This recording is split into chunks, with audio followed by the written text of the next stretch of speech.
Support for this podcast comes from Frito-Lay in the 2023 Snack Bracket Championship. The Frito-Lay Snack-It Challenge is underway, and fans are voting on their favorite snacks to crown champion. We're talking about prime-time matchups between the best 64 snacks in the land. Will Ruffles Ridges reign supreme? Can Doritos defend their dynasty? Or will Smart Food use their smarts for a surprise upset? Only you can decide. Get in on all the action for a chance to win up to $1,000 or a year's worth of snacks. Let your snacks be heard. Just go to fritolaysnacket.sbnation.com to vote and enter for a chance to win. No purchase necessary. Sweepstakes ends April 3rd, 2023. Void where prohibited. Year's worth of snacks awarded in the form of 52 coupons, each good for one bag of chips. See official rules at fritolaysnacket.sbnation.com. The Black and Gold Banneret Podcast is brought to you by Orlando Homes Express, brokered by eXp Realty, proudly serving Orange, Seminole, and Lake counties. Call 407-790-9957 or visit WeSellOrlando.net.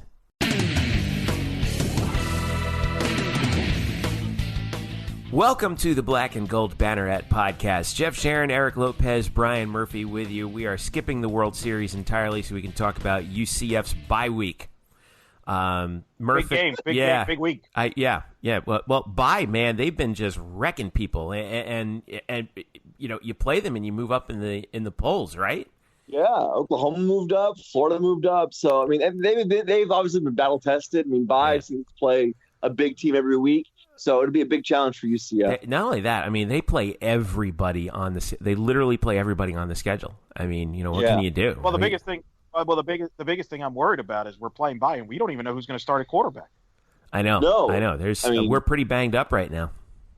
Yeah, I mean, who's by even going to throw out there? Yeah. We're not even sure. Yeah, there's no film on him. I mean, unbelievable. Anyway, we are SB Nation's home for UCF sports. You can follow us at blackandgoldbanneret.com.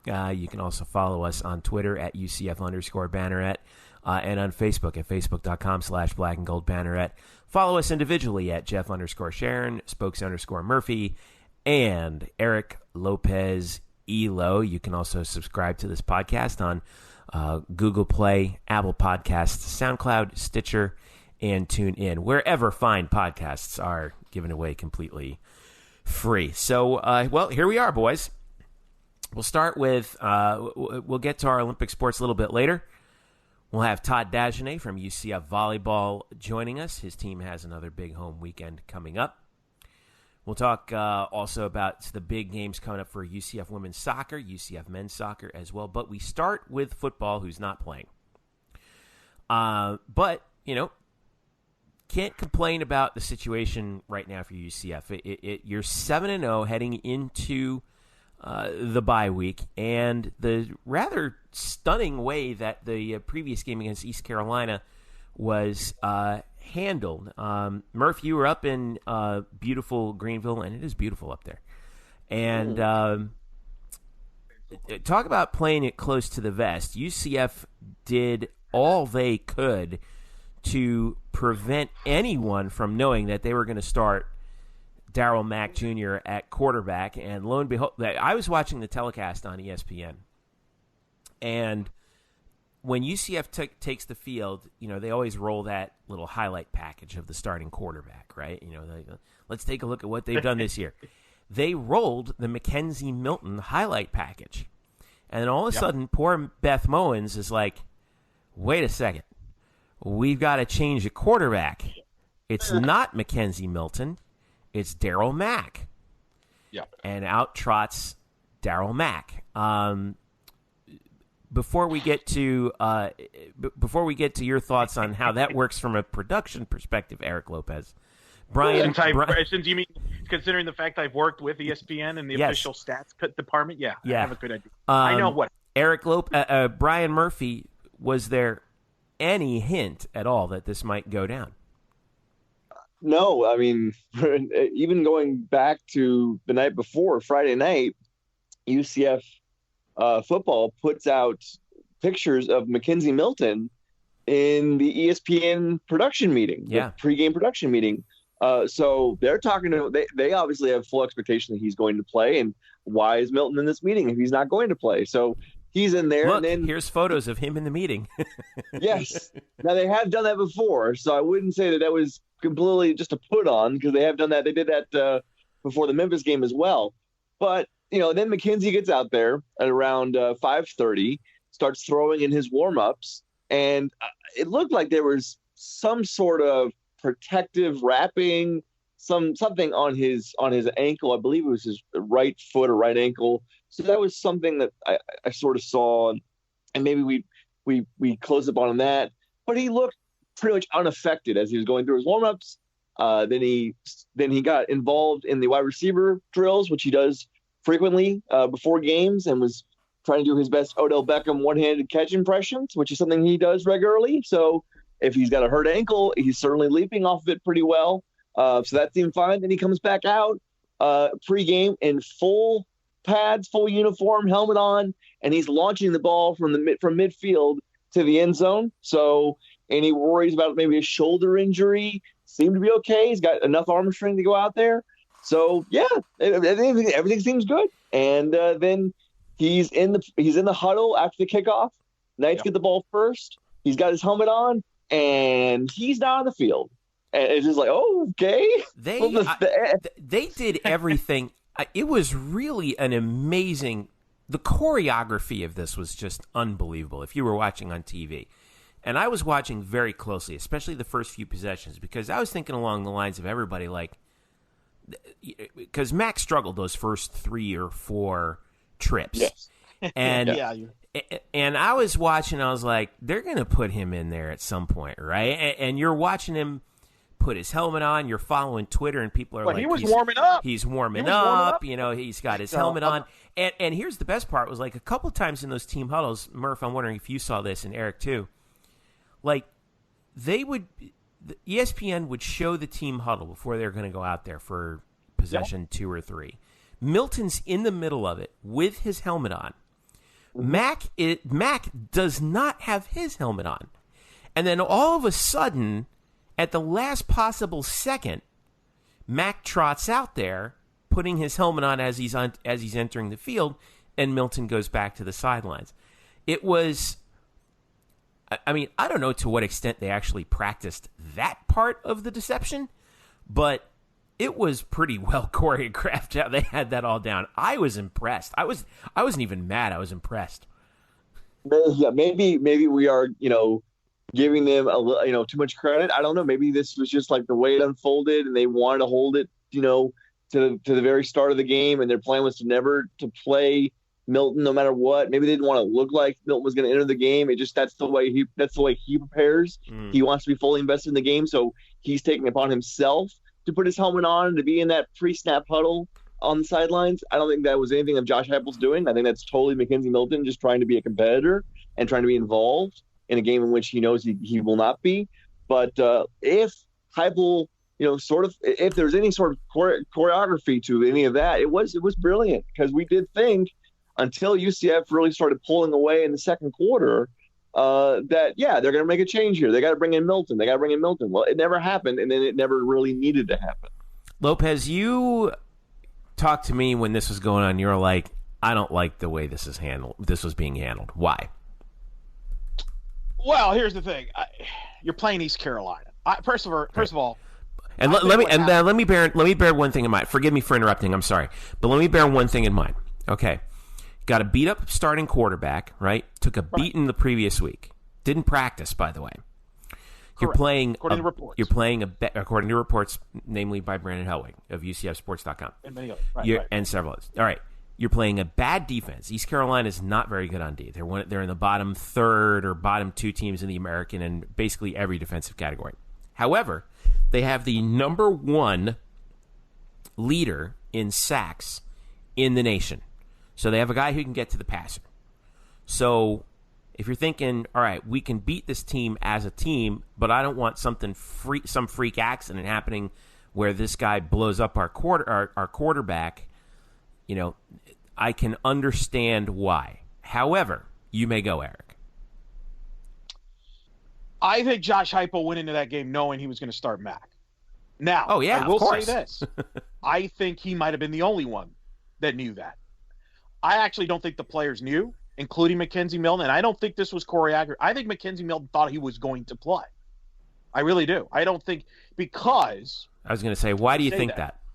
Because there's been reports, Brandon has speculated on his message boards as well, that he didn't practice a ton during the Memphis week. Now, I don't know if that's true or not, but he's been banged up all season. This is not just a one-week thing. Now, he got banged up in the Memphis game and all that, but he's been banged up.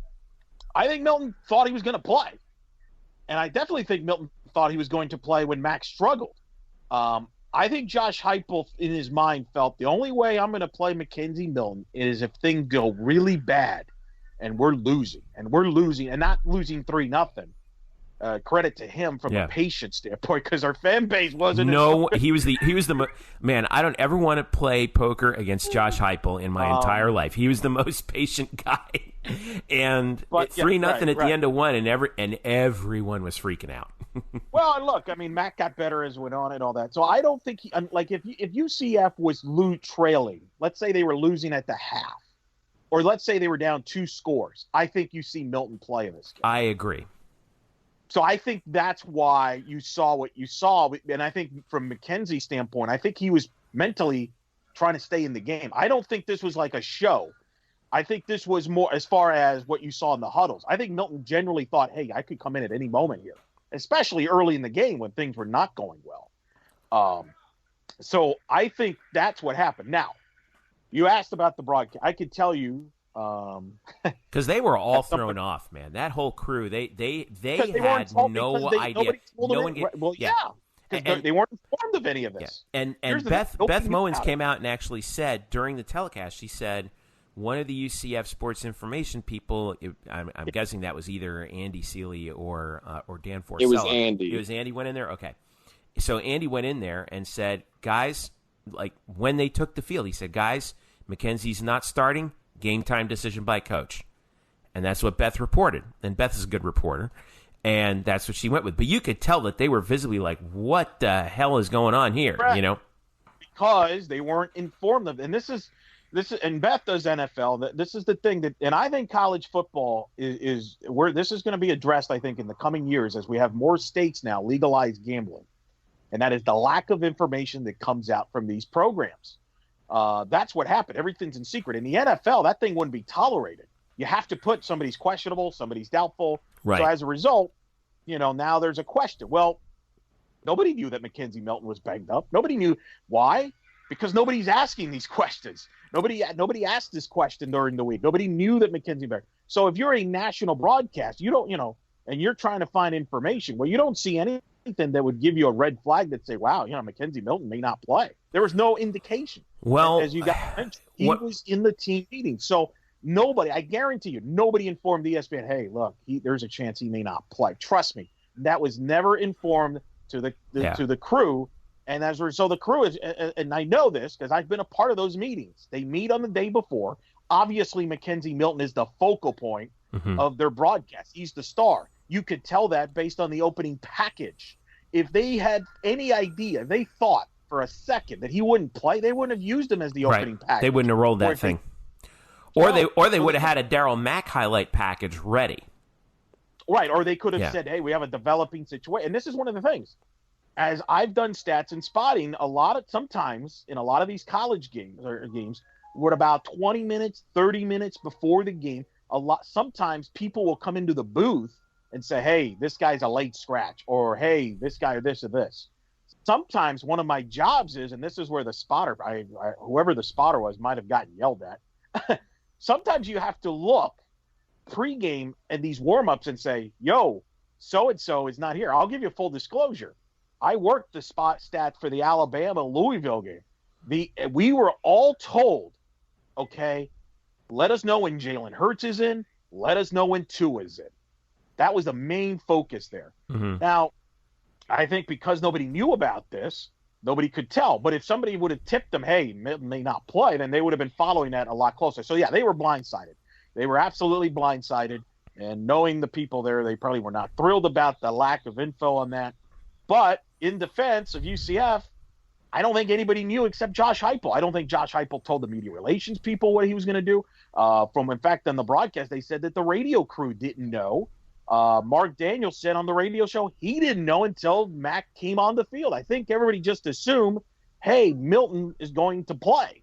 And so that's, I think Josh Heupel was literally the only guy that knew in his mind, I'm going to play Mack. And I'm not sure if Mack even knew 100%. I mean, you prepare, you practice, but you don't know for sure until you get the call. You would think that he would give Darriel Mack, like, hey, listen, like a little extra during the listen, Darriel, be ready. You know what I mean? Right, but, he did say, I think during the week he told Darriel that there's a chance that I think he made Darriel aware of this during the week, that there's a chance you could start, so prepare. Yeah. Okay. He told him that. Gotcha. But that's different than saying you're going to start. Right. Which I don't. There's a difference between saying, "Hey, be ready," and "Hey, guess what? You're starting." Which Heupel and at least the defensive players and and even Mack himself said that he didn't know until but like right after warm-ups, so 30 minutes prior. I don't know if that's true, but that's what they're going with. I will say that you're right. I think the radio broadcast crew was caught off guard. Me and Gary Parrish were talking about McKenzie Milton prior to the game as well, and talk about what do you expect from him, and will we see him? Will he come in as a reserve? So they didn't know either.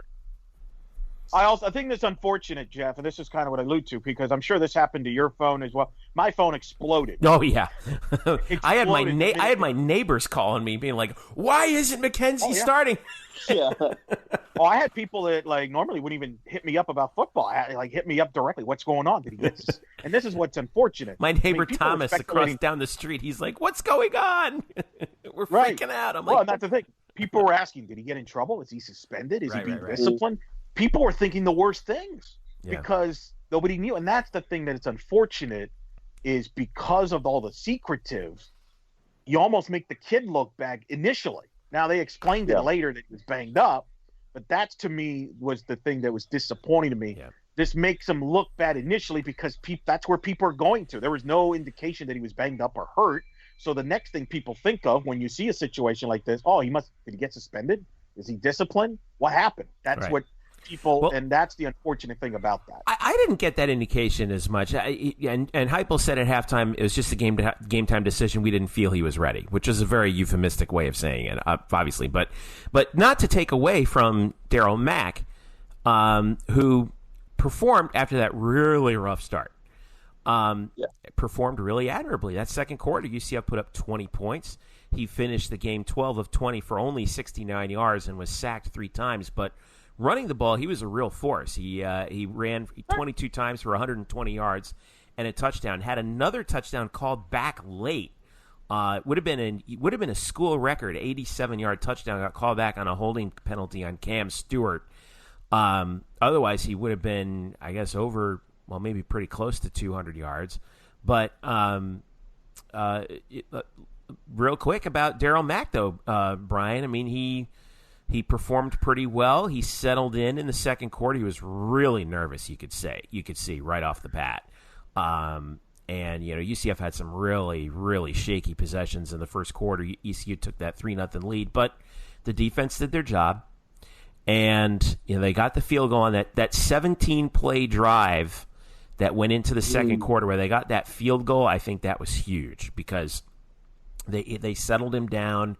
He worked the play clock. They got into field goal range. He got to put some points on the board. They got another field goal in the second quarter, and then, boom, the Killins touchdown pass from Kadri Jones on the trick play. That was huge. Obviously, Mack, doesn't get credit for the touchdown pass. Kadri Jones does, but then, Mack, I thought that last drive, the 10-play, 52-yard one to put them up 20-3, and I was like, okay, this now it's humming. Now you're definitely not seeing Milton. Yeah. At that point, you're like, okay, we're fine now. Don't worry about it. Well, let's give credit. We did a season preview podcast on the season, and Luke, our boy Luke Saris, brought up, what if McKenzie Milton were to get hurt this year? How many games can this team win without McKenzie Milton? And we brought it up because of the backup quarterback. People were questioning the backup, and Luke brought it up. He thought they could win. I think he said maybe 7-8 wins if Milton was out for the year, how many wins they would get. And I think he was optimistic. He felt they could win 7 or 8 games. And I think you saw why, because Mack brings a dimension there with the running game, and they can run the ball in their defense. And by the way, East Carolina's awful. Which, by the way, I mean, I get every coach is paranoid, so they would do the same exact thing that Josh Heupel did. Just announce that he was starting. You were still going to beat East Carolina. You could have started a walk on at quarter. I mean, Jeff could have started at quarterback and he would have beaten East Carolina. Yeah, so, but then you're like, but then you're giving them the bulletin board material, right? Like, hey, look at that. I mean, you announce it just announce it an hour before the game. Yeah. But it is what it is. That's college football, and I do think that Vegas, as we get more states legalize gambling, I think this is going to come to an end sooner than later. Don't you guys think that? I don't know. You're going to have to get around HIPAA laws about that. Yeah. Because you're dealing with public universities. No, but you still can put out, hey, so-and-so is questionable. Right, but you don't have to say the guy is out, but you have to come out with something. Disclosing that they are injured in some way. That's the thing. So and you can't do that, and you can't do that without the student athlete's consent. That's the thing. So you're getting into some real legal stuff here. Well, but here's the problem. I think the NCAA is going to make that an issue, because if not, now you're running yourself into point shaving accusations and things on the underground that they don't want. So I think we're headed for a collision on that. But that's a whole other topic for another day on that. I think Mack was fine. I think he was nervous early, honestly. And I know people are going to think this is insane. I think UCF can win the remainder of their games except for South Florida in the conference championship game without McKenzie Milton. All right. I agree with that. Let's write down. Let's send that to Freezing Cold Takes. Yeah, I agree with that as well. All right, so we put the ECU game to bed. And by the way, I did want to mention we would be remiss if we didn't talk about like that key moment too, where ECU was driving late early fourth quarter, and Nate Evans, man, they forced the fumble on that botched jump pass by Holton Ahlers, and Nate Evans picks up the ball, runs it back 94 yards for a touchdown, and that 14-point swing pretty much sealed the deal. Greg McCrae had that long touchdown run later, but that game could have easily gotten really squirrely there if ECU scored to make it 23-17 as it was 30-10, Brian, and that was pretty much it. What was the feeling after that? I mean, it felt like that was when Nate picked up that ball and ran it back. I felt like, all right, this thing's in hand right now. Yeah, that was a backbreaker. Yeah, I mean, it was an obvious like, okay, yeah, this game is now over, and then it was definitely over when Greg McCrae ripped off his long touchdown run, and then it would have been more over if they had held up the long touchdown run by Darriel Mack that got called back. So yeah, I mean, that took everything out of the sales. It was impressive to see them, and believe it or not, of all people, Colin Sherwin from our fellow SB Nation blog that covers USF, the Daily Stampede, reached out to me. He's like, you know what the difference between us and you is this year? I said, what? He says, you guys just step on people's throats. Yeah. And he's absolutely right about that. And I think that's probably the most encouraging thing to see. So, all right, so that wraps up the ECU game. So, bye week, UCF's next game, Thursday, November the 1st, against Temple. At home. UCF, by the way, does not leave the state of Florida the rest of the regular season. And in addition to that, if McKenzie Milton plays against Temple, and I say if because we just don't know, at least at this point, based on the track record that we've seen. All I can say is, according to Heupel, he did not take first team reps today, which would be Wednesday in Wednesday's practice. Right. They will apparently practice later this week at a indeterminate date that we don't know, undetermined date that we don't know about. We do not know if McKenzie Milton will actually be in those practices later this week or next week, and we also don't know if he will play. That was all said by Josh Heupel today. So we don't know anything. We just see. Yeah, we know nothing. Yeah, we know nothing. We're like Sergeant Schultz out here. But if let's say he does play against Temple, McKenzie Milton will have gone 19 days between games, which is, let's hope, a sufficient amount of time to heal up all the various bangs and bruises that he's been that he's been dealing with. But in the meantime, while UCF is trying to heal itself after what has been a pretty physical last couple of games, Danny White was in the news regarding football. Now, this stems back from College Gameday, where Kirk Herbstreit kind of went off the rails a little bit. Now, he wasn't the only one, which Eric Lopez will get to in a little bit. But Herbstreit was basically decided to say that, there are a couple of other non-power conference teams that are probably, in his opinion, more deserving than UCF. And he specifically named, I think, what was it, Utah State, Appalachian State, Fresno State.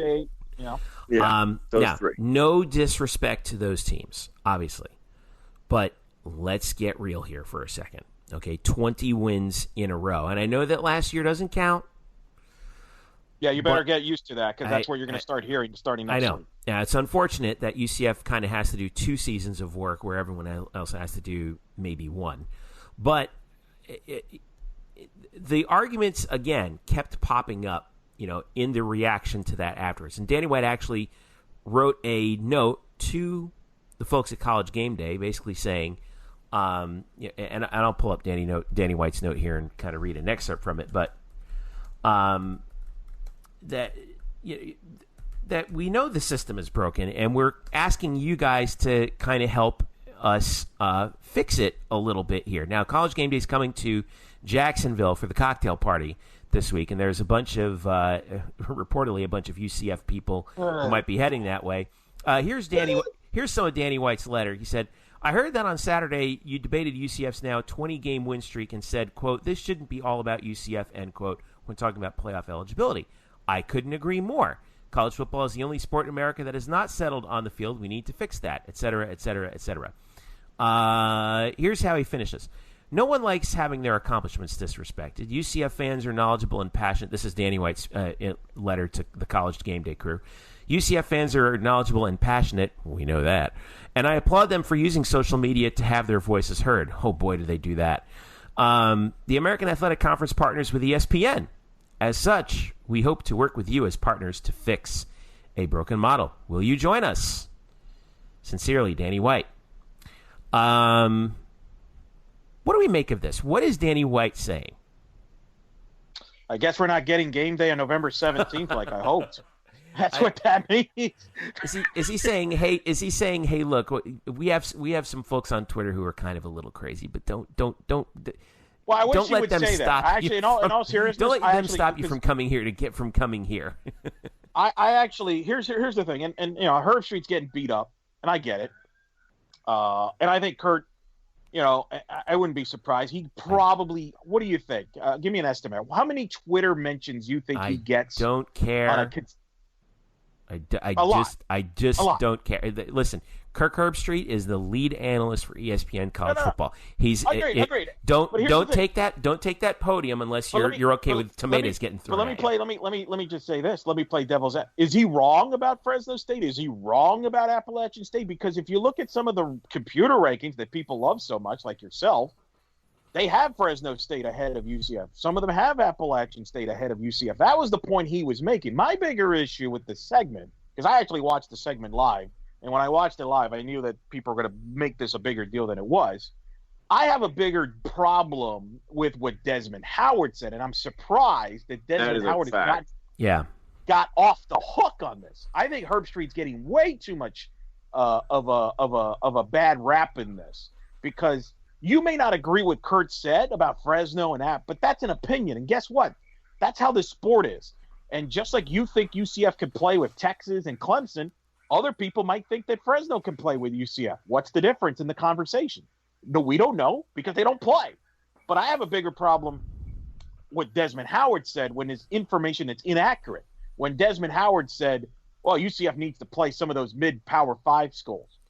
Well, Desmond was now I saw that and I was like, what the hell is he talking about? I mean, that's not doing your research. That's not doing your research. That's, to me, where I think fans should be outraged more than what Kurt Herbstreit said. This gets echoed by other fans of other schools on Twitter as well, where they say, well, why don't you go schedule somebody? I'm like, we have. Right. Why don't you join a better conference? Oh, really? We forgot. Where's the application where you can join the ACC? Is that buried in someone's desk somewhere? Like, I didn't know that you could just snap your fingers like Thanos and you can actually do it. The problem is nobody and I'll give credit where credit is due. I'm going to shout Mark Daniels, who's obviously the voice of UCF, does the radio show weekdays, which I think we're all fans of the radio show, right? I mean, I've listened to it for many years. And huge fans of the Beat of Sports. And by the way, I want to personally thank Mark on this show for turning his show into a little podcast where they actually do, I think, 2 or 3 segments, and they post them as podcasts, which I subscribe to immediately. But anyway. No, right. But he had a great segment, and it's on his podcast site on the iHeart, and I recommend people tune into it. And I think the headline is something to where the hate is real in college football. And he talked about how everybody now argues with anger. It used to be in college football, people would just, poke fun at it, right? Oh, this is, your team's thing, we'll beat your team, this and that. But now it's anger. And he actually told the story where I think his wife was in a marketplace, and a fan of another team, he didn't mention what it was berating her about, UCF doesn't belong, this and this and that. And I'm like, what are you, and it's like, hello, like, get a grip. Yeah. And I think the problem has gone now. These fan bases on UCF standpoint, as well as other fans, don't have a grip on anything. And I think that's my point where I was alluding to, like, yes, Kurt Herbstreit should take some criticism and should be thick-skinned about it. But I also think there's some things that go over the line on social media that are said that, quite frankly, does not help the conversation. Quite frankly, I don't think helps the image of the University of UCF or the program or the fan base. Yeah. I think we have a lot of fans that are great, but I think there's a percentage of the fans that are being jackasses, to pardon my language, if you want to go with that I don't think does not help the situation. And I think that's where we're at. And it's the same thing with other fans as well. And I think Mark did a great segment on that. You can look it up on the Beat of Sports site there. I'll link to it in the notes on the show too, by the way. So I'll make sure I link to that. Because it's a fantastic thing about how now everybody's just angry, and he compared it to politics. That everybody just talks in anger. No one is trying to find a solution to help things. They're just in it for, my team is this and my team is that and your team's everybody's overrated. If you ask any fan base, no one has played anybody, no one has beaten anybody. You're overrated. Doesn't matter who it is, right? Oh, well, your team's overrated. Who's Notre Dame beaten? They haven't beaten it. Who's Alabama beaten? Well, who's UCF beaten? That's the common dialogue that's going on, and I don't think it's productive. And I to me, unfortunately, I don't think anything's going to change until people start thinking, well, what's maybe in the best interest of the sport, not what's in the best interest for me or my team. Until that changes, nothing's going to change. 3 things on that. Number 1, the tribalism is a hell of a drug. All right, we've established that. We're in the age of tribalism now, and in group, out group, and I mean we're just going to be mired in it for a while. I don't know what the solution is to that. Number 2, I do believe that we are approaching, or maybe have even already passed, the point of diminishing returns with UCF's social media presence. Not UCF as an institution, but the fan base in general. Because, I get when people vehemently disagree with opinions about UCF, and I am all for people calling out inaccuracies by anybody.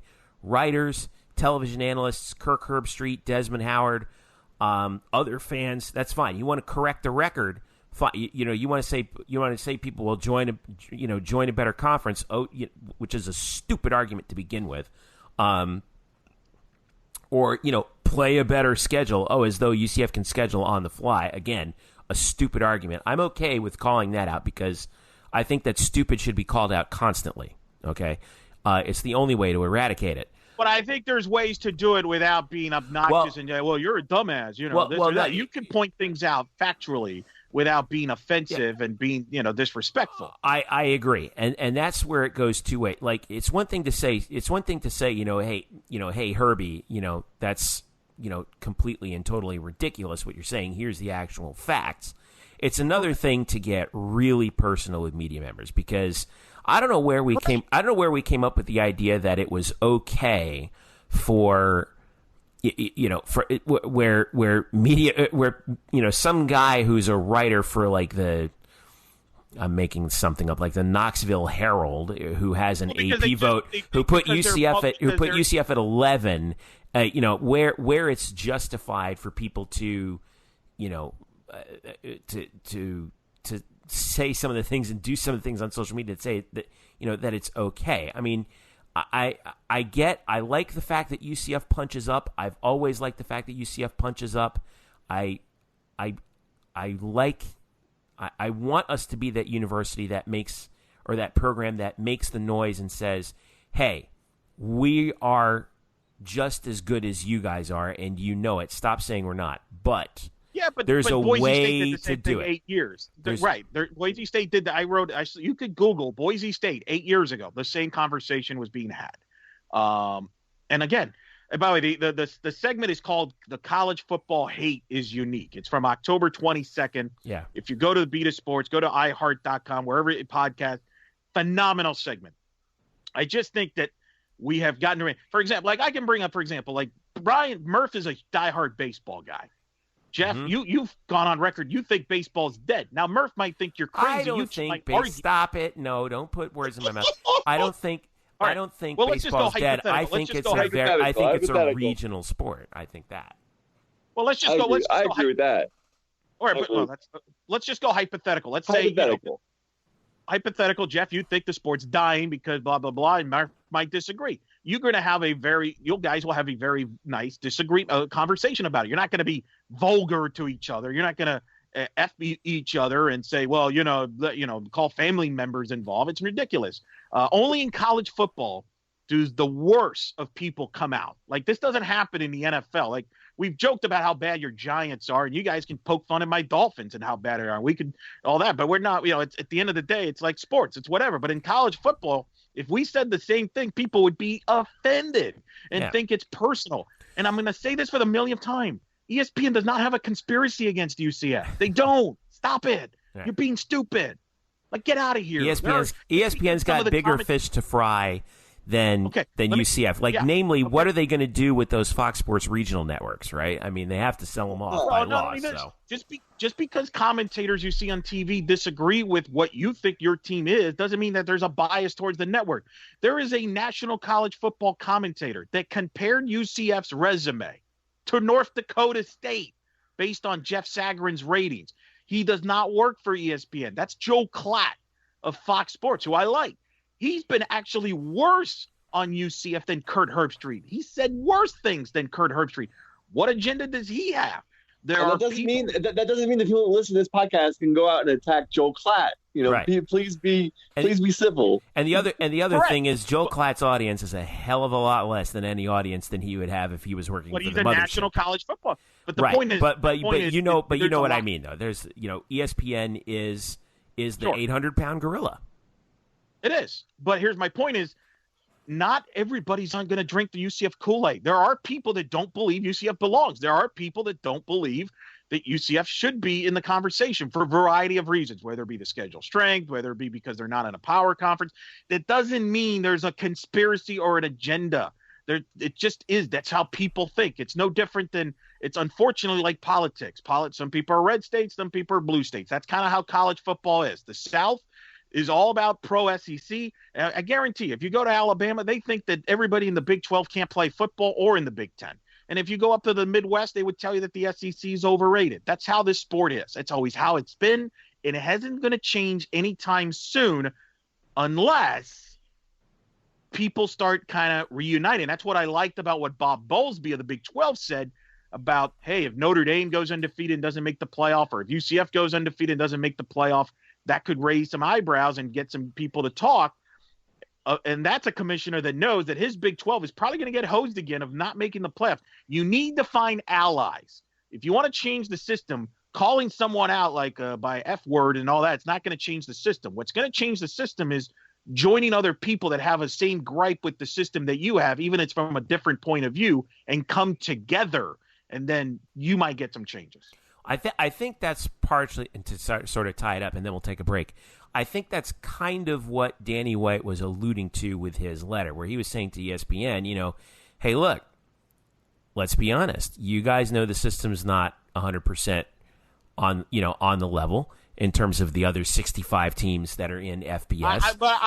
And we have a bunch of other schools that are in the same position, by the way, in our conference, whom you guys have a television contract. So, like he said at the end of the letter, let's work together to try and solve that problem. And I think if you say let's improve what we have instead of demeaning it, I think you have a much better positive reaction and feedback instead of, oh, this thing stinks, and you guys know it. Because guess what? What happens now is, and I saw this on Tuesday night, there are ESPN commentators who vividly disagree with that and say, no, the system's not broken. So you don't accomplish a lot by doing that. What you say is, look, this is how we think the system can get better.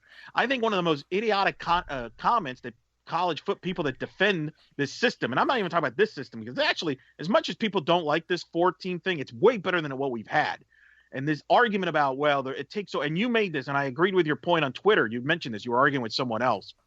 This idiotic idea that because you expand the playoff, that the regular season somehow is meaningless, more or less meaningful. That was Noah Pransky, who, by the way, who used to work at the same TV station that I did. We didn't work at the same time, but he's a sports reporter who covered Georgia and Clemson. And the way I know that is because I used to sit in his same exact chair. And that is one of the dumbest arguments I think I've ever heard in my life. And the reason why it's dumb is because we have a test case against it. And that test case is the expansion of the playoff from basically a 2-team playoff to a 4-team playoff. Well, not only that, like this idea that every game doesn't matter. Guess what? Alabama dropped the game last year. They still made the playoffs. 1989. I'll go back to 1989.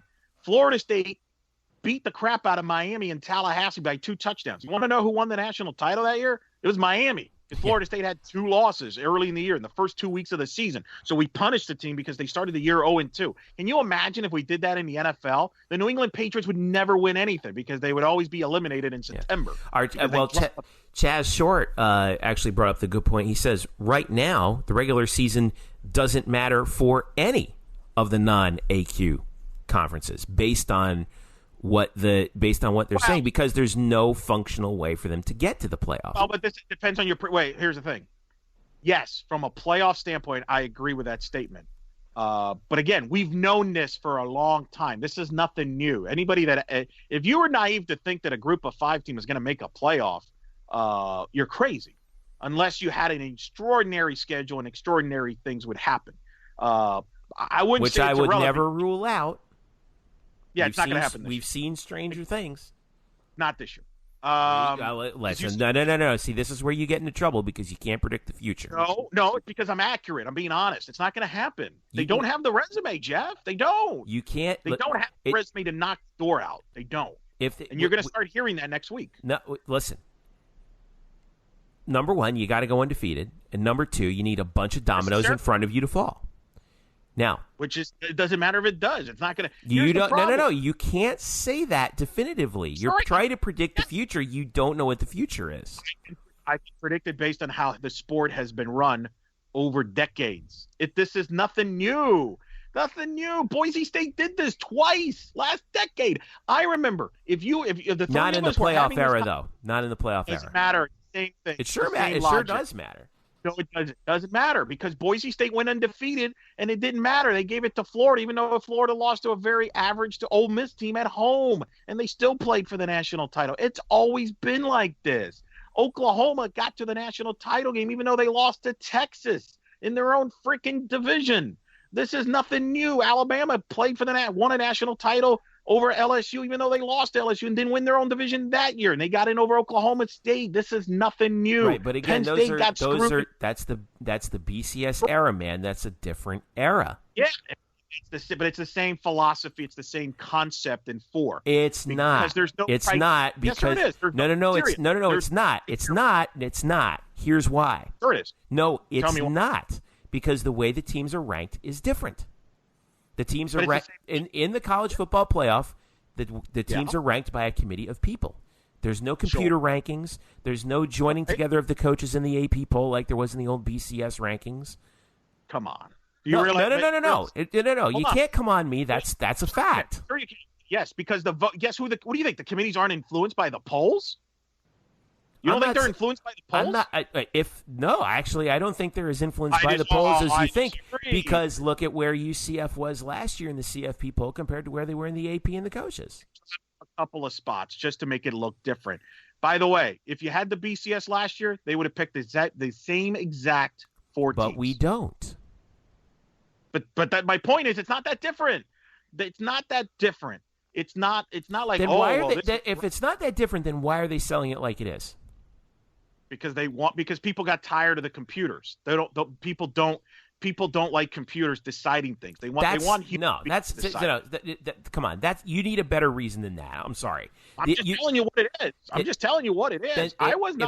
If that's the case, then don't sell it like that. Okay, if you're the CFP committee, if you're the CFP committee and you're standing there and you're trying to defend your own, if you're in the CFP committee and you're standing there trying to defend your own legitimacy, as they are right now, then it is entirely incumbent upon you to make the decision that the bulk of the college football world thinks is right. And there's a sizable amount of people in the college football world who, if UCF goes undefeated and you have a bunch of dominoes fall in front of them, those people are going to say, you know something, we should give this UCF team a shot. They've gone 2 seasons without losing a game. There's a percentage. First of all, it doesn't mean it's the majority, and second of all, it doesn't mean it's not the majority either. By the way, it doesn't mean it's not the majority either, because you know why? There's 130 teams in FBS. 65 of them are in the supposed Power 5 conferences. The other 65 are not. They're stuck in college football limbo. UCF is taking up the battle flag of that other half of FBS football. And rightfully so. To defend themselves. I don't really think UCF's defending everybody else. I don't think UCF be defending itself. No. You're missing the point. This is bigger than this whole thing that UCF is fighting for. That's why it's so important, is that it is bigger than UCF. No, it isn't. No, it isn't. No. Yes. Stop. You're acting like UCF's the first team to complain. No, Boise State's complained. No, I'm not acting like UCF is the first team to complain, but they are the first team who's actually proving that this system is flawed and wrong and needs to be replaced. I don't think you need UCF to prove that, though. That's already been proven based on the fact. So change the system. Yes, change it to 8 teams and put criteria. Until you put criteria into your system, you're not changing anything, because everything is based on opinion, otherwise, or subjective opinions. You're never going to please everybody, no matter what they do, whatever they do. So you agree with me?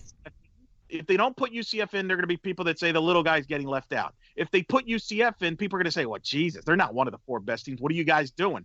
So no matter what they do, no matter what that committee does, nobody will be completely happy. So it doesn't matter. They could rank UCF next week number 8, and there will be still people that are upset. It doesn't matter. I get that, but what I'm talking about is what happens at the end of the season. Okay, they can answer a lot of the big questions if UCF goes under. Hold on a second. Yeah. They can answer a lot of big questions if they let UCF into the playoff as an undefeated UCF. If they put them in as the 4 seed and then put them up against 1 seed Alabama. Let's see how it shakes out. If UCF gets beat 60, and if UCF gets beat 65-0, then you know what? Hey, we had our shot, right? They were better than us. We're not on the same playing field as us. That's the whole thing. That's the whole thing about sports at every level. Is everyone just wants a shot. We've seen it with so many guys who play at the NFL level. They always say the same thing. All I want is a shot to prove myself.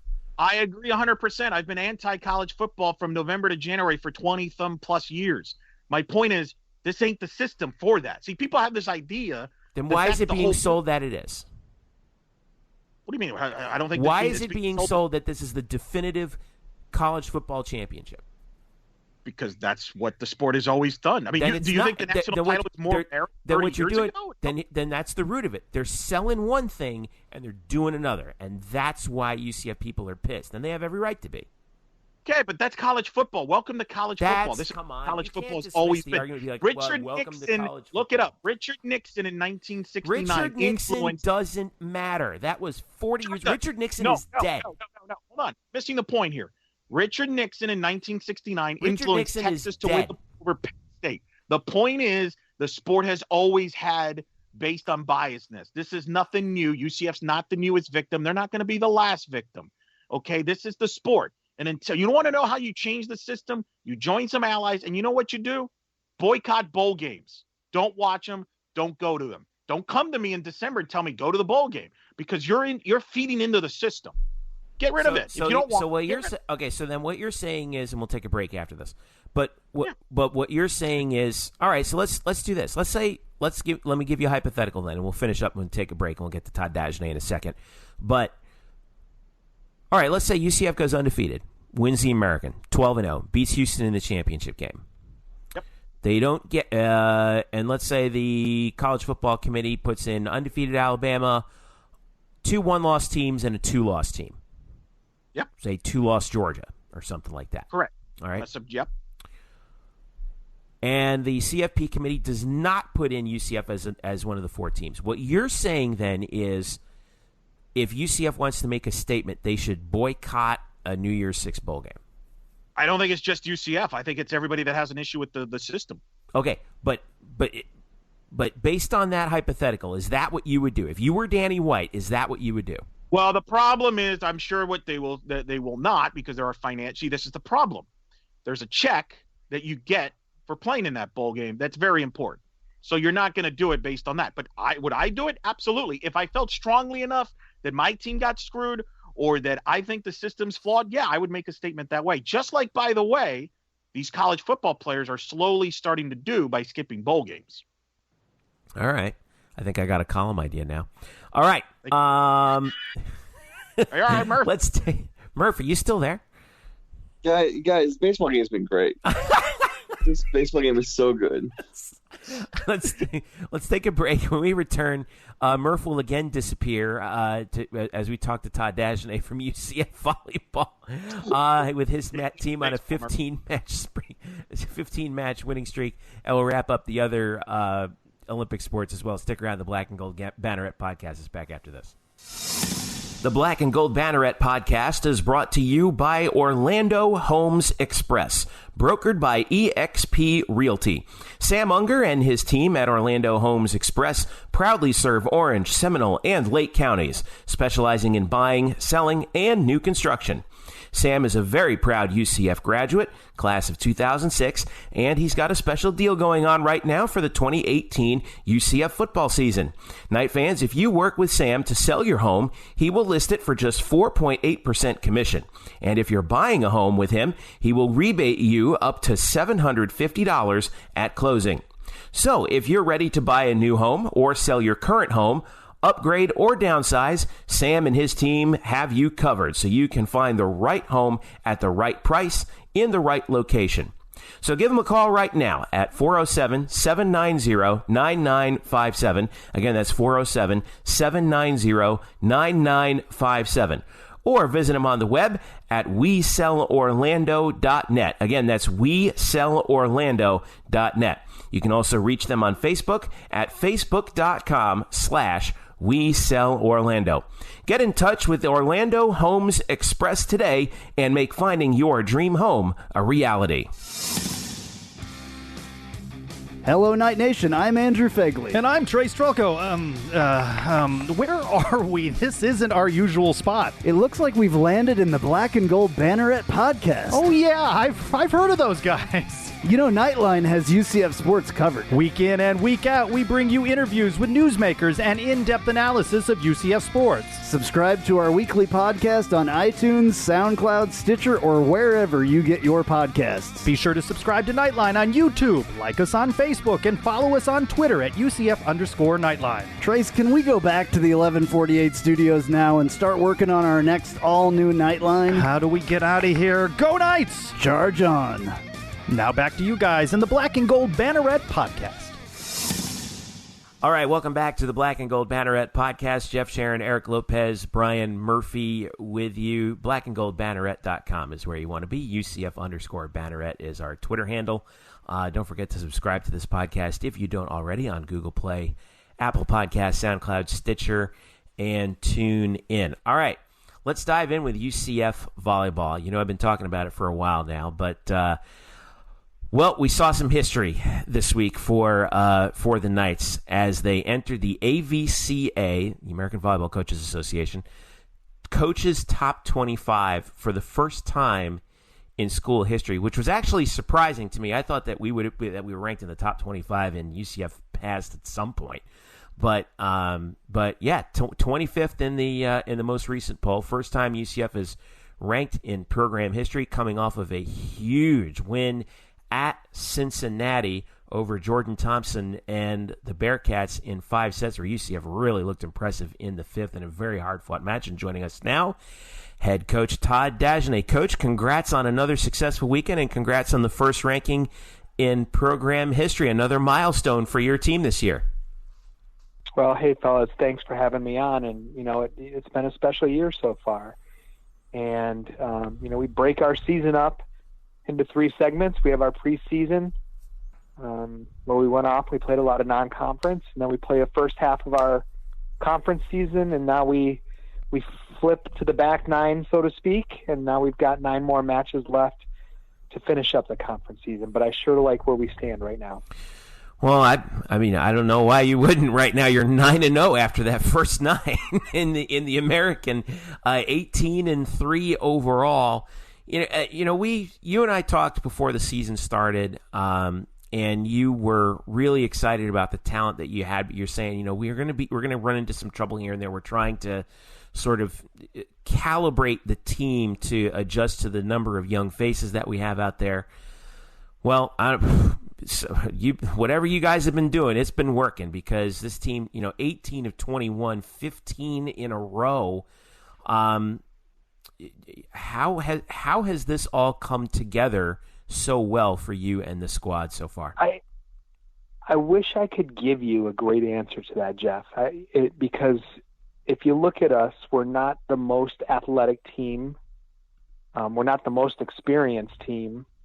We're not the most skilled team. We're young. We still have a lot of experience to gain. We're good athletes, but we're not, freakish national team level athletes like some of the teams that we play, even in conference. I think what this really is there's an intangible that we don't often talk about in sports, and that is just cohesion. And I don't care if it's a male sport, a female sport. I don't care if it's college or professional. I think there's something very powerful about playing for something bigger than you. And in our case, our team plays for each other.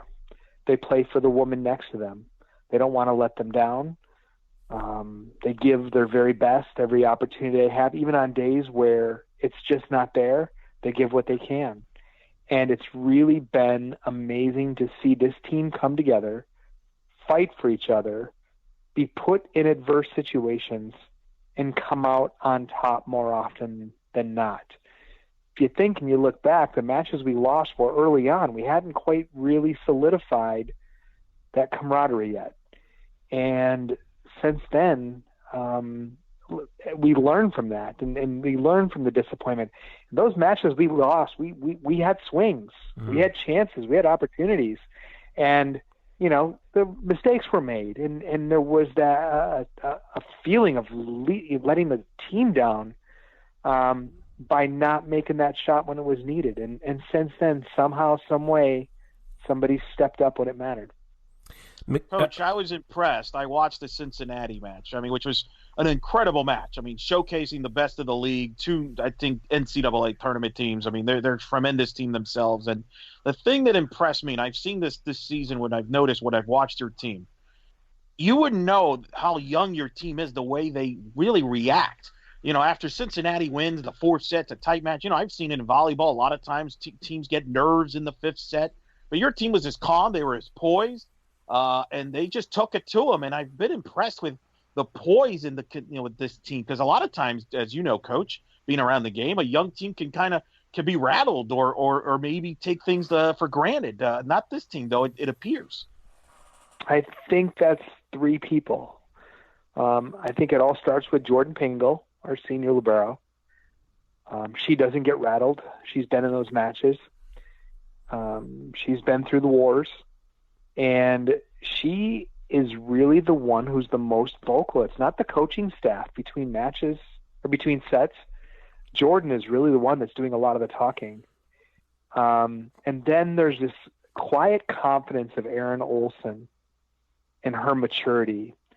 And I think you just look at her and you read her face and it says, I gotcha.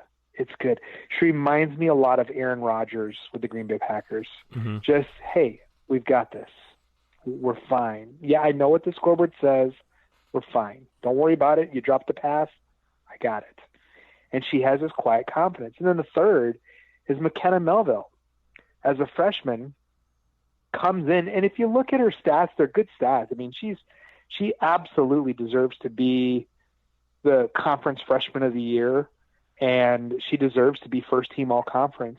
Now, whether or not she gets it, we'll have to wait and see. But what she does do is, even on those nights where she's not very good, she keeps a very level playing attitude. Her volleyball IQ is through the roof. And she keeps very playing level attitude. She keeps this fun, excitement, almost childish love to play the game. I liken her more to a Brett Favre, and who's just a kid on the field loving to play a game they love to play.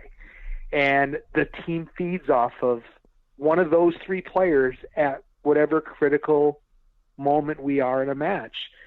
McKenna is carefree, loose, and relaxed. Jordan is experienced and seems to come up with the right words. And Erin is calm, confident, and goes out and just performs. You've gotten such great contributions, I think, from it, kind of by committee with your middle.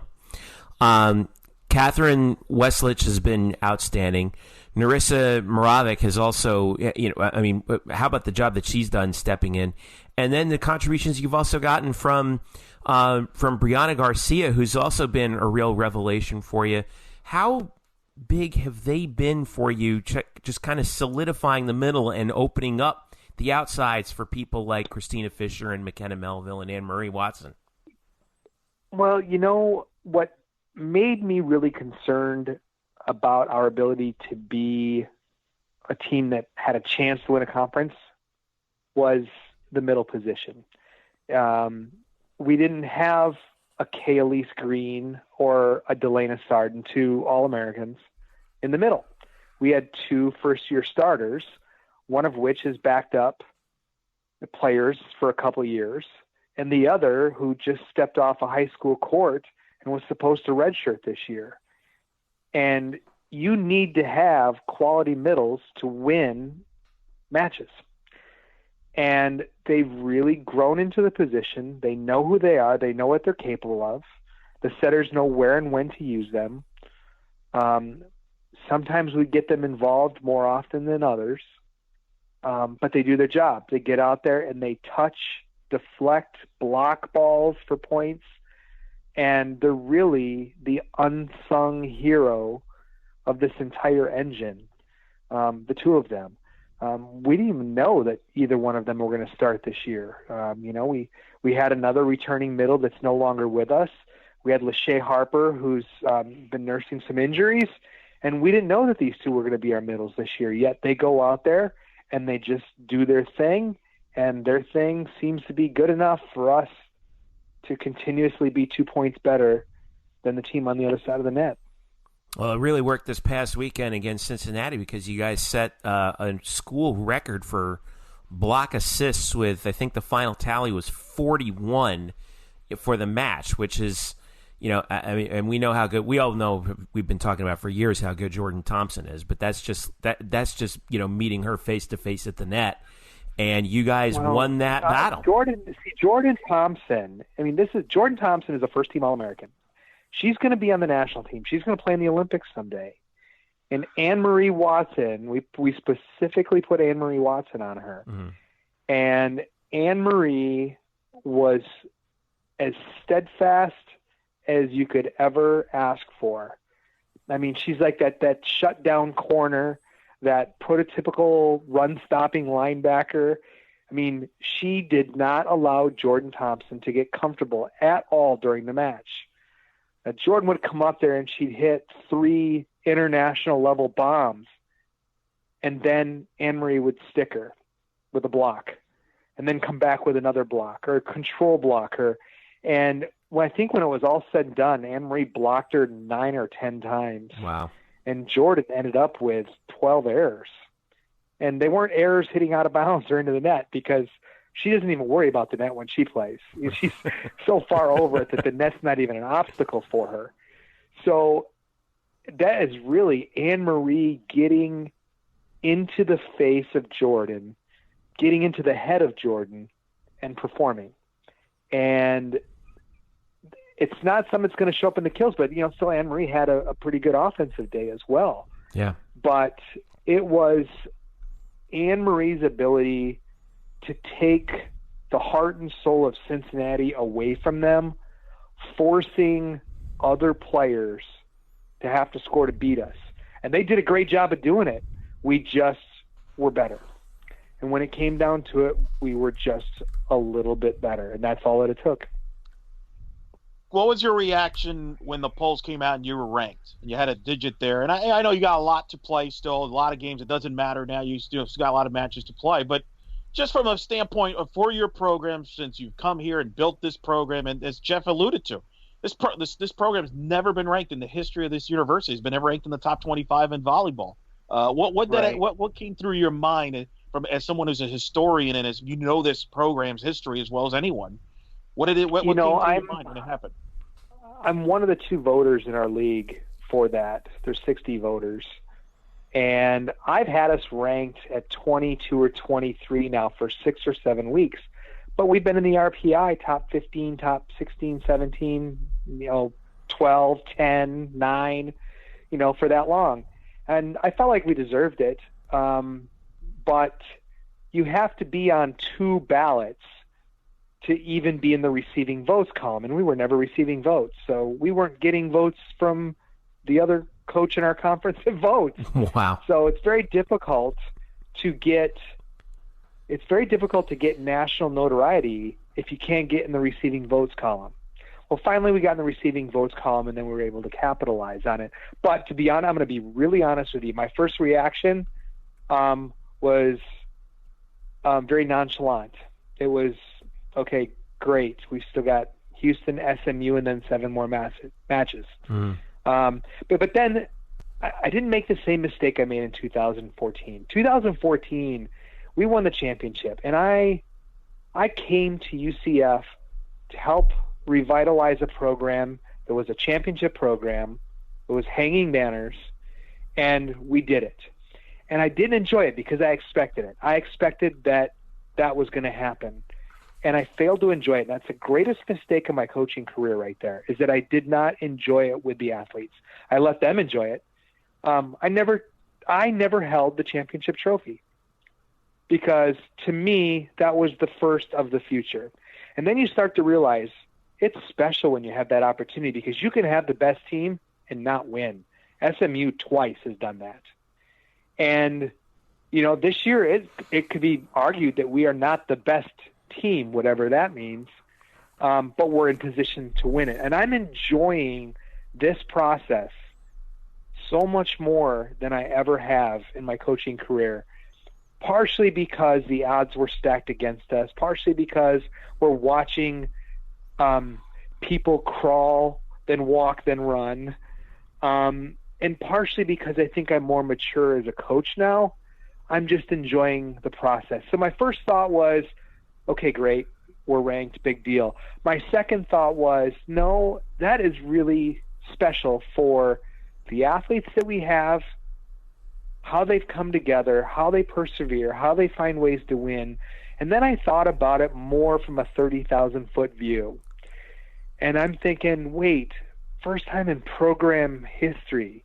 Now we're talking 40 plus years, where we are, looking back and saying we've accomplished something for the first time. We're, that those women back then were always fighting to try to put the program in a position to someday have an opportunity and then seize that opportunity. And so the more I thought about it on a deeper level, the more I was excited for the program. I was excited for, just like I was with 1,000 wins, I was excited for UCF volleyball, where it's been, where it is, where it's going, all the people that contributed to that. That's what Top 25, that's why it's so important for the first time. Yeah, isn't that something that it was last week that UCF became just the 24th program in NCAA history to win 1,000 matches as a program, and only just now is reaching the coaches poll top 25, which shows you kind of the remarkable history, but also the dramatic uphill climb that you talked about since the program's beginning some 4 decades ago. It's tough, as when you're in Florida and you're a baseball team, you have some advantages. When you are a soccer team, you have some advantages. When you're a football team, you have some advantages. When you are an indoor sport in Florida, you have some really big disadvantages. And especially if you are not what people call one of those brand name schools. Mm-hmm. And it was an uphill climb. You're right. It took a while just to be recognized outside our own region. And then we went off and we beat Southern California. And then all of a sudden people started looking up what the letters UCF stands for. And we became more of a national brand. And then over the course of the last several years and matches, we've become more of a national brand. So I think now you finally get UCF on the minds of people that are outside of the area. They don't look at us as a directional school. They look at us as a brand name university, and that's thank football for that. Football is the reason why UCF athletics on a big scale, is really on the lips of everybody as a brand. Mm. And sure, soccer has done amazing work being in a Final Four. Softball, winning their championships. What the men's soccer team is doing now. Basketball with their tournament runs. And sure, we've always been there. But now it feels like in the 11 years I've been here, and it's hard to believe that. I go into a coaches meeting, and Linda Gooch from Cheer and I are the two oldest coaches in the coaching room. We seem to have outlasted everybody. I remember the day where I was the first one in the meeting introducing myself. But it's been so fascinating to see how we've matured as an athletic department. And I think it goes through from, Keith Tribble to Admiral Harms, into Todd Stansberry, and it kept building and building and building. And then Danny White comes in and just blows the roof off the whole thing.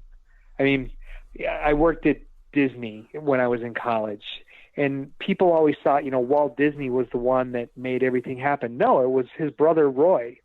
Roy was the creative one. Walt made it happen. And Danny just goes he goes out there with the swagger of a top 25 program, and you can't help but to buy into the fact that you are. What he's doing is real. It's not fake. That is not a persona. That's not a wrestling gimmick. That's really how he feels. He firmly believes that UCF is a top 25 department in the country, and his expectation is that every single one of us as coaches are pushing to make that happen.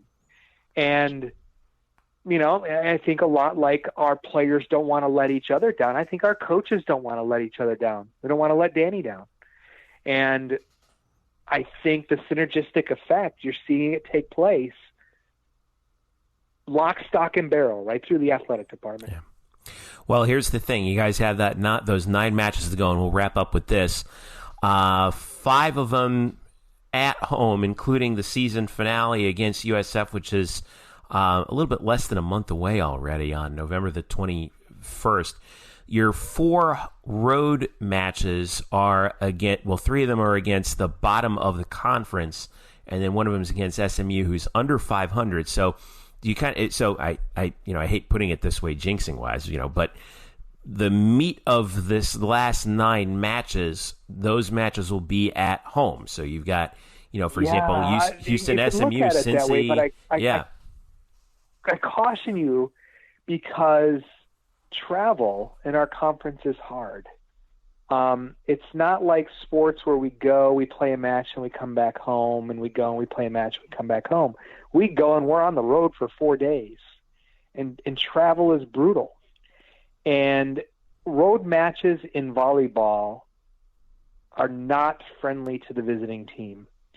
And when you see those upsets, it just happened this weekend.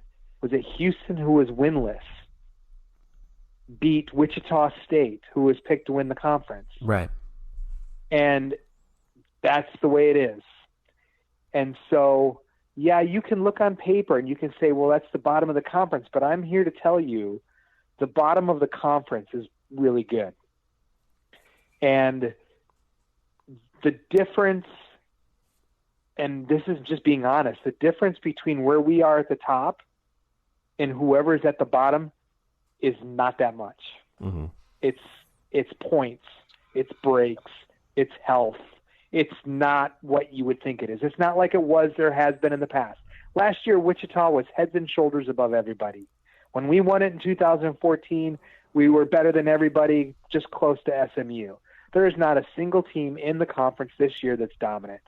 Cincinnati's the closest thing to it. Well, go ahead. I'm sorry.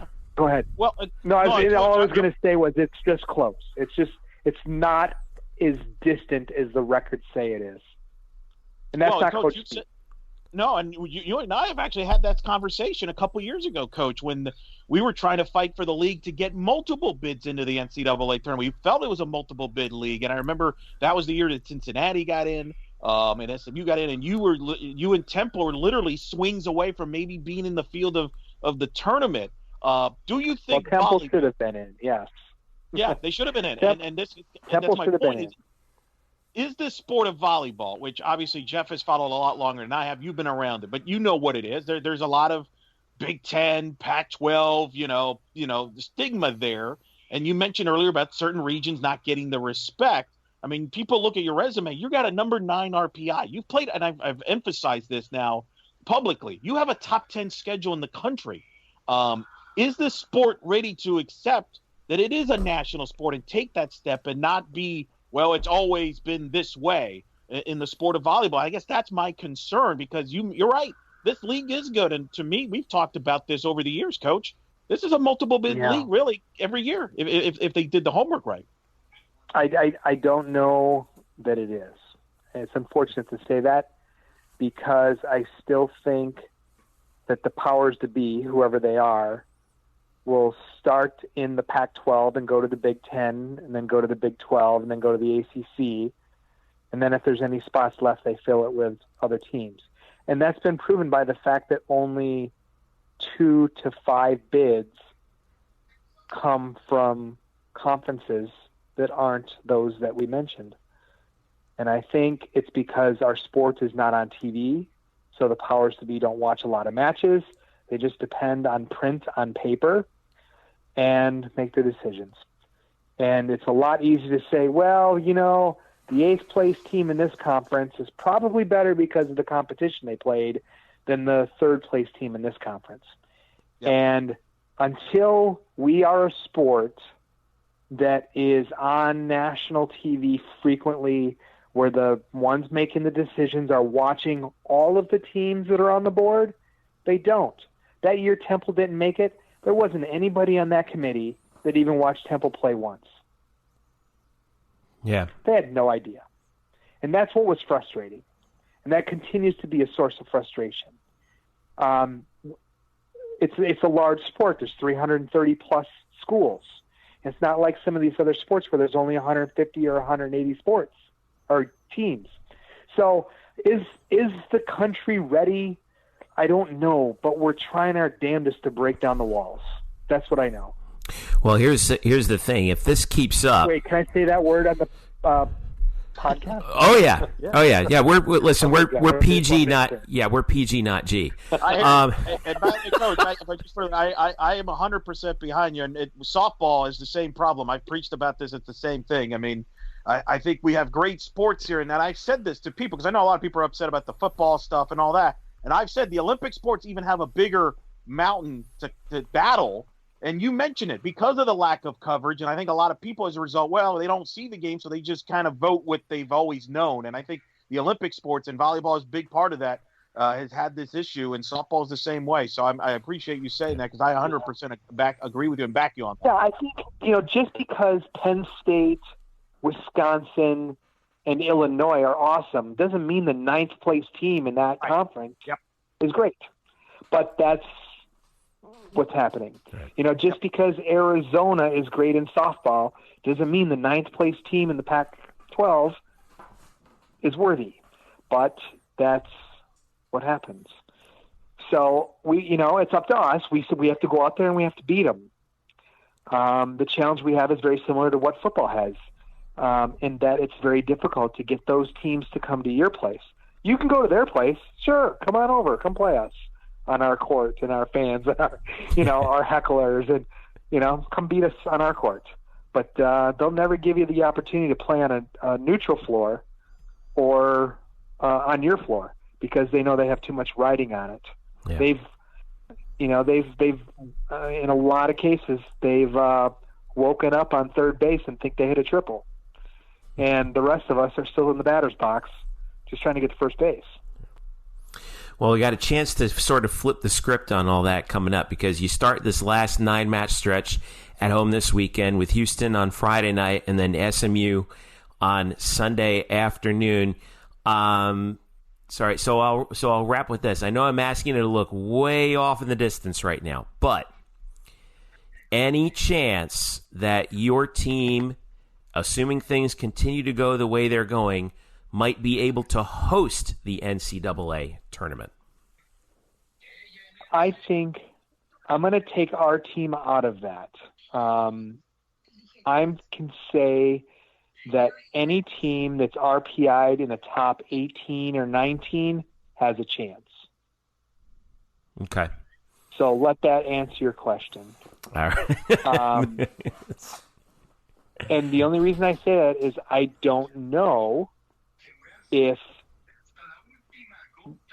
the powers to be, will give a seed to somebody that's not a traditional volleyball power.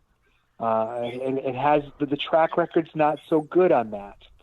Now, do we have something going for us in that we have, I think, 3 top 50 wins, a top 10 win? We have some things going for us. Mm-hmm. Sure. We'll have to wait and see. But before we even get to that point, Jeff, there's 9 matches. And when it comes to our youth, when it comes to the bumps and bruises of October, when it comes to hitting that wall, those are all things that every team in the country is going through. We're going through it too. We have a razor-thin margin when it comes to depth, experience. So there's just, there's so much that can happen that right now we just have to get on the court against Houston and try to walk out of there. And it's funny. We have fans that sit courtside. They're saying, "Can we make it quick tonight? We really want to go out." You'll get a 5-game win and you'll like it, right? Because if we're lucky enough to walk out of here with a win, we're walking out of here with a win. I don't care how many it's in. That's the way it is. Right now, it's a battle of attrition. It's a battle of who can last the longest, who's mentally the toughest. And I think that this team is dedicated to making sure it's them as often as possible. Well, they've done so for 15 consecutive matches. Here's to even more. Once again, Friday at 7 in the venue against Houston. That's the old arena, followed by Sunday at 1 against SMU. They also have home matches coming up. Big weekend, November 9th and 11th against Cincinnati and ECU. And then the regular season wraps Wednesday, November 21st at 7 p.m. against USF. So it's 5 big in-conference matches left on the slate. So and Jeff, I'll tell you, your listeners, many of which have never been to volleyball, they don't know what they're missing. Yeah. And it's just like you watch hockey on TV and then you go and watch it in person. It's a completely different game. This is not the YMCA game, the backyard barbecue. This is violent. It's athletic. It's physical. It's primal. This is not the volleyball that a lot of people think it is. And I would encourage your listeners, just do it once. Just come to one match. If you've never been to one, come to one. Because you and I both know, and Elo and everybody who's been to matches, they know once you come to one, you're hooked. Yeah. Because watching these fantastic athletes dive, jump, fly, get hit in the head with a ball. I mean, it's a contact sport that's separated by a net. And if someone has never been to a game, find one of these 5 and come and see something you've never seen before.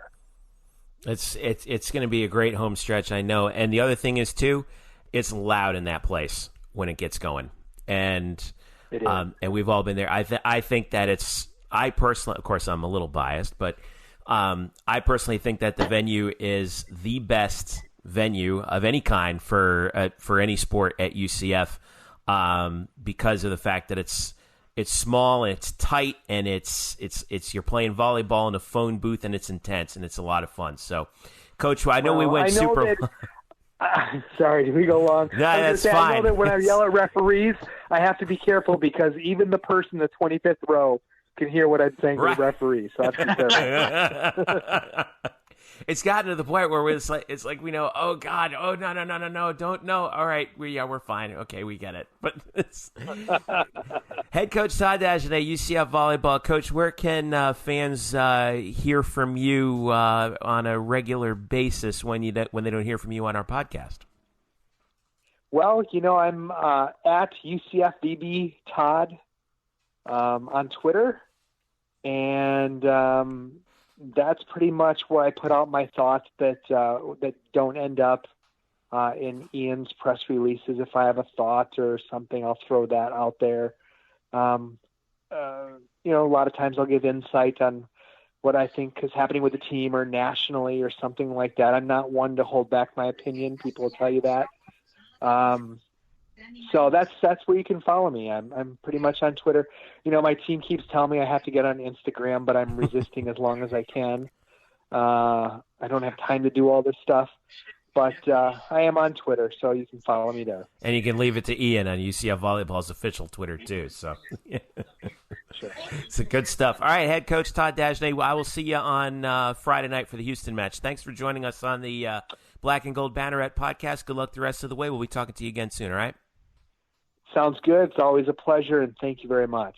All right, once again, huge thanks to Todd Dagenais for joining us on the Black and Gold Banneret Podcast, UCFVB Todd on Twitter, and UCF_volleyball on Twitter to follow the team as they head down the stretch. Should be an exciting last 9 matches for UCF, and they wrap up, actually, the regular season. That's the day before Thanksgiving against USF at home, so that should be a fun match as well. All right, time to catch you up on soccer.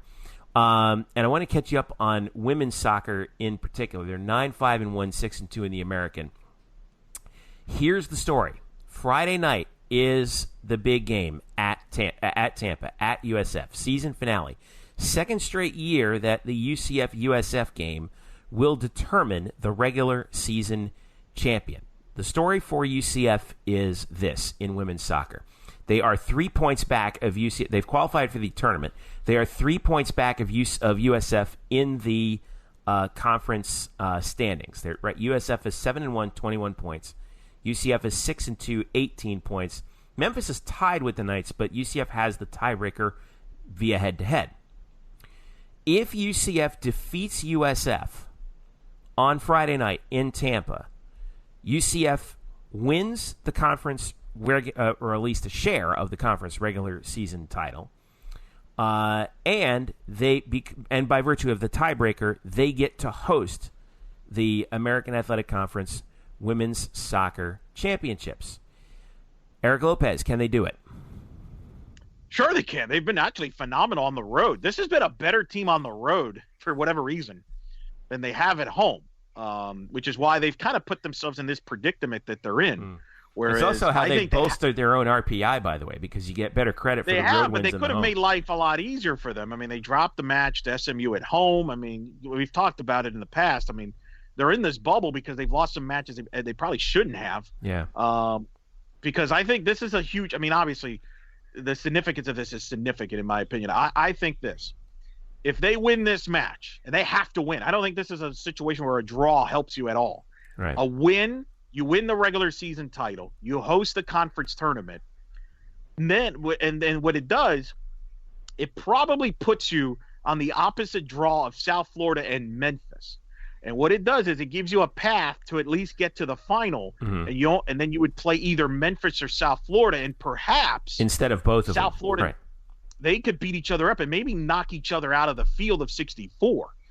Because I think if UCF were to win this match against South Florida and get to the final, let's say they have the same result as last year where they lose on penalty kicks, I think UCF would slip into the field of 64. Yeah. I think that's the only because of the benefit of doubt. It's funny, we're talking about brands and all that in the football, and then we just talked with Coach Dagenais about the situation with volleyball. I think UCF women's soccer would get the benefit of the doubt because of their history and their brand in soccer, ironically enough. But they have to win this match. I think if they lose or draw, they don't win the regular season. USF would win the regular season, which wouldn't be the end of the world for UCF, because then they would just have a bus trip to Tampa for the conference tournament. The problem is, at that point, if they lose or draw against South Florida, in my opinion, Jeff, they would have to win the conference tournament to make the NCAA tournament. And keep in mind, you want to be a top 2 seed so you can avoid playing an extra match in the tournament. Yeah. You know what's a bummer about this? UCF's RPI right now is 68, and you talk about how they're a better road team than home team. They're on the road. They're 6-1-1. At home, they're 3-3. Stunning. And which is so bizarre. And yet, I mentioned they're 68 in the RPI, 69 FGCU, who they had that match canceled with. Remember at the beginning of the year, that first match when FGCU came in with they were number 38 RPI last year. Florida, who you thought you would, who they beat rather at in Orlando.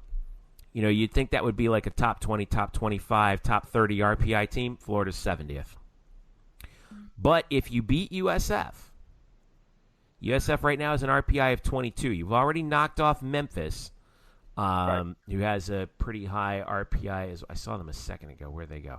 Yeah, they were in the 20s, right? They were in the 15s to 20 range. And here's the thing. If UCF were to win against South Florida, they would have the argument on the resume that they beat South Florida and Memphis head-to-head. 17, by the way, is Memphis' RPI, which is one spot ahead of Amanda Cromwell's UCLA Bruins, I should mention.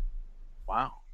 So, this is a huge match. I mean, everything's on the line. They have to get a win. If they get a win, they're probably getting a nice boost in the RPI, too, which would help. And they would have this as because most of the soccer sites that I've looked at is right now has the American as a 2-bid league.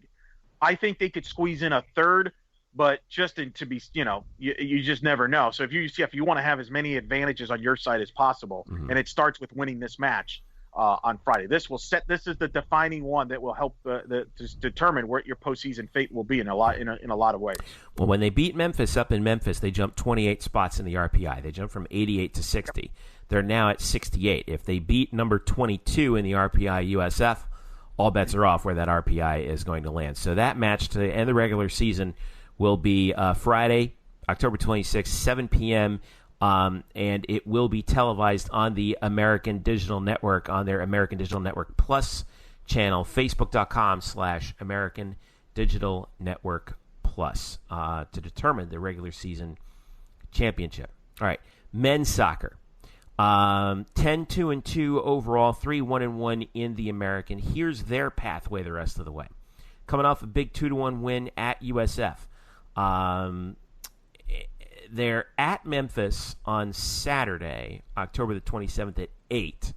The story for them coming into that game, Memphis 2-2-1, but 7-4-4 overall. They only have 7 points in the league, but UCF is right now at 10 points. So if you lose this match to Memphis, all of a sudden they're square with you in the conference standings. The Knights right now are tied with SMU at 10 points, but 1 point back of UConn for first. That one draw, by the way, being with UConn. UConn's drawn twice so far this year. UCF's RPI is at 12, and they're ranked in the coaches poll once again. The United Soccer coaches poll have the Knights at 13. They jumped 6 spots from 19 to 13. They're ahead of Duke, just behind Michigan State. And once again, the story for the season continues to be Cal Jennings, who scored another goal against USF. In fact, his goal was the first of the game, unassisted, where he's made a habit of like hanging around goalkeepers and intercepting passes, which is really something to see. But again, men's soccer right now, Eric Lopez, they are on the verge of, you keep this ranking up, they could possibly host. I think you mentioned that in your column about all 4 teams from the fall making the postseason. How close are they to actually being able to host an NCAA first round? I think they're in great shape. I mean, they're ranked in the top 15 in the polls, as you mentioned. I think their RPI, as I wrote, is in the teens, which is where you want to be. I think they could definitely host a first-round match. In soccer, they do it different. A team can host a first-round match and then travel for a second-round match. It's not like, you got to be there for the 2 matches. So they should be able to host a first-round match at this point. But they're trying to think of winning the American Conference title. They're a point behind Connecticut. I mean, if you look at the schedule, UCF's got a softer schedule than Connecticut. Connecticut's still got to play SMU, the defending champions, who are 1 point back as well in the standings, left in the schedule, whereas UCF does not. So I think Coach Calabrese and company are trying to think about winning the conference first, which is a very legitimate shot because, again, as I just mentioned with women's soccer, if you win the conference tournament, you get to host, and that makes it a lot easier to win the conference tournament and then improve your resume of maybe not just hosting the first round, but maybe expanding beyond that. Who knows? But as important. Sorry, go ahead. Yeah, I was going to say. It's just Yeah, I was just going to say, just as important as that is the fact that, remember, they expanded the field of the tournament this year of the Americans Athletic Conference men's soccer tournament. So it used to be only 4, 2 semifinalists. Now they've expanded it to 6, and the top 2 teams get a bye. UCF right now is tied with SMU in the points, so they really need to keep a pace of SMU because they have the tiebreaker over them so that they can get that bye. That bye is absolutely critical, where you only have to win 2 matches to get the championship as opposed to 3. So that's one of the things that we're also going to have to keep an eye on as the season finishes up. You mentioned SMU playing UConn on October 27th. That's a huge match. Saturday, October 27th at 8 for UCF at Memphis. Their season finale Friday, November the 2nd at home, 7 p.m. against Cincinnati, which we'll be keeping an eye on as the season progresses as we come down the stretch here.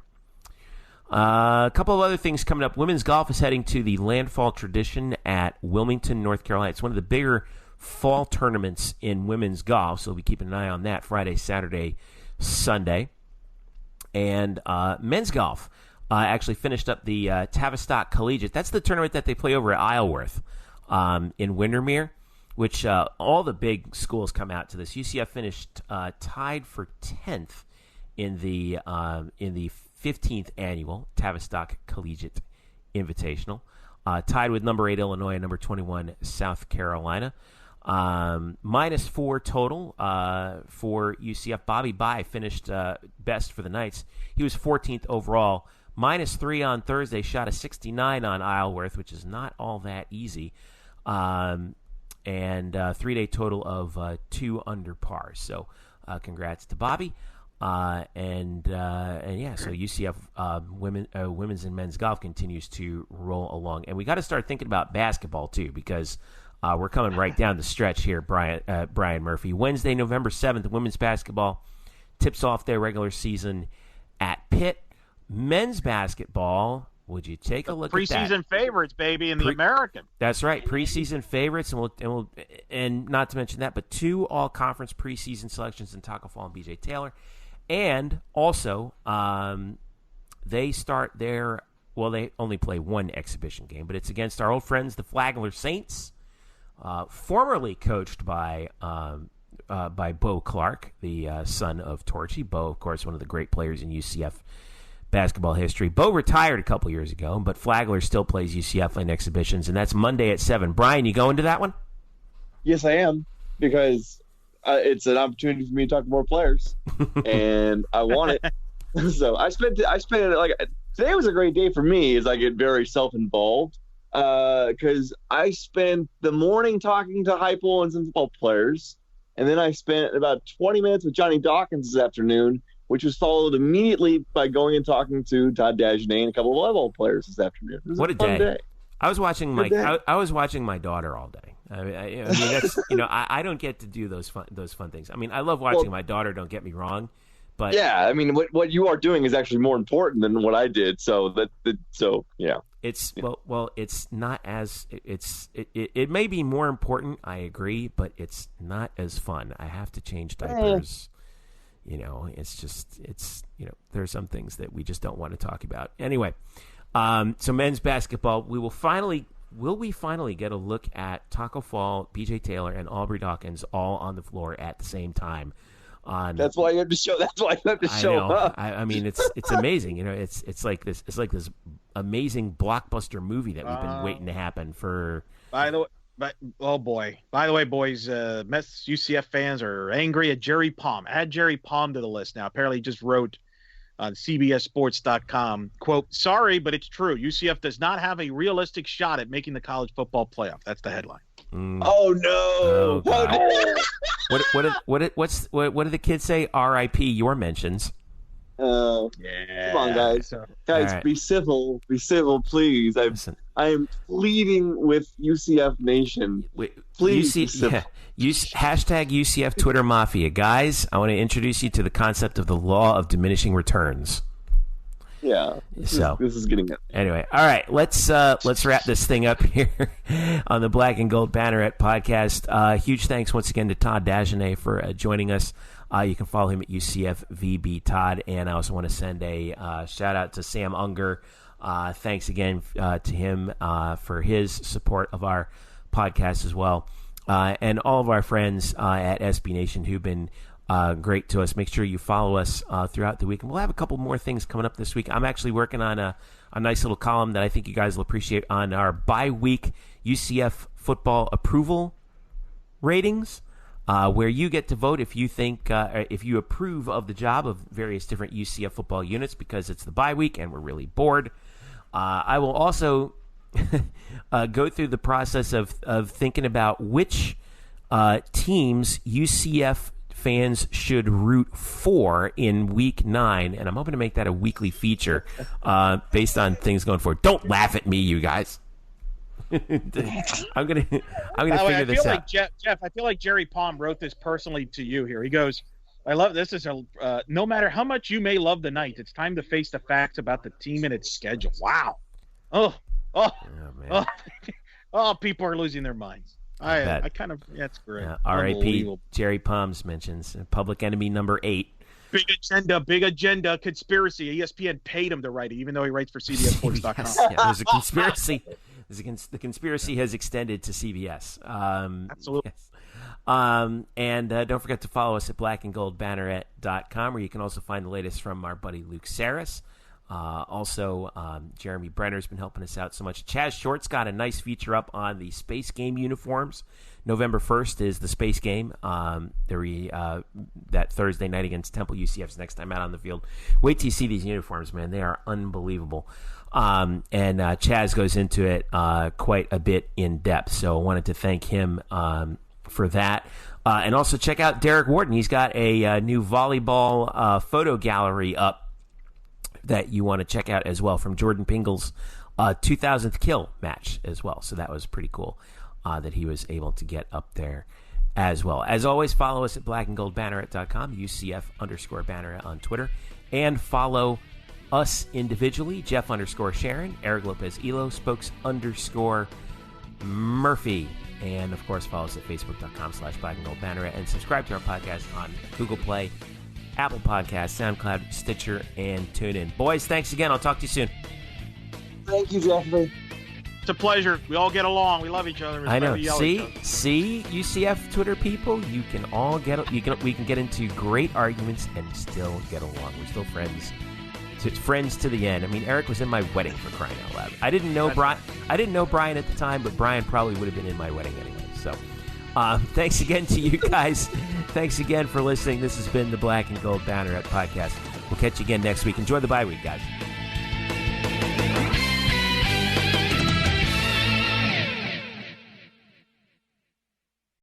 Today's episode is brought to you by Cars.com. With over 2 million vehicles and 50,000 more added every day, Cars.com will match you with the perfect car for you, your budget, your life, your style. And if you're ready to say goodbye to your current car, Cars.com will get you an instant offer to cash it in. Just start by entering your license plate and get matched with a local dealer who will write you the check. So whether you're looking to buy or sell, just go to Cars.com. It's magical.